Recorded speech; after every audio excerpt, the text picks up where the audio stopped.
नमस्कार मंडळी, प्रिया मराठे यांचं निधन झालं, पण ते निधन झालं कशामुळे हे प्रेक्षक वर्गांना काहीच समजलेलं नाही.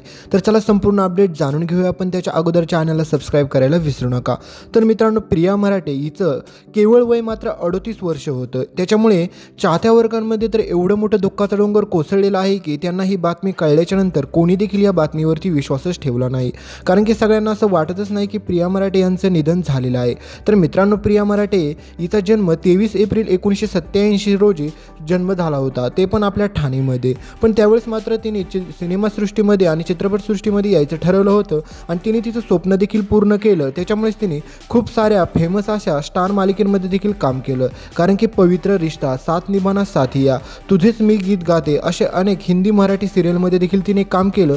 त्याच्यामुळे लोकांनी तिला भरपूर असं प्रेम देखील केलं. पण मित्रांनो, हे सगळं करत असताना मात्र तिच्यासोबत एक खूप मोठी तिची झुंज होती, ती म्हणजे कर्करोगाशी. कारण की मित्रांनो, याचे सिम्पटम्स तुम्हाला फारसे असे लवकर लक्षात येत नाहीत की कर्करोग तुम्हाला झाला आहे का नाही. त्याच्यामुळे तुमचं वजन कमी होतं, तुम्हाला जास्त ताप येतो, असे अनेक काही लक्षणे यामध्ये याची दिसून येतात. पण प्रिया मराठे यांनी सुरुवातीला याच्याकडे दुर्लक्ष केल्यामुळे त्यांना कर्करोग चांगल्याच प्रकारचा झाला होता. तरी देखील त्यांच्यावरती उपचार देखील चालू होते, परंतु अखेर त्यांची उपचारासोबतची देखील झुंज संपली आणि शेवटी त्यांनी अखेरचा श्वास घेतलाच. तर मित्रांनो, ह्या बातमीमुळे पूर्ण सिनेमासृष्टीमध्ये आणि मनोरंजन सृष्टीमध्ये खूप मोठा दुःखाचा डोंगर कोसळलेला आहे. तर मित्रांनो, तुम्ही देखील तुमच्या शरीराची आवश्यक अशी काळजी घेत जावा. वेळेत काही झालं तर लवकरात लवकर डॉक्टरांना देखील दाखवत जावा.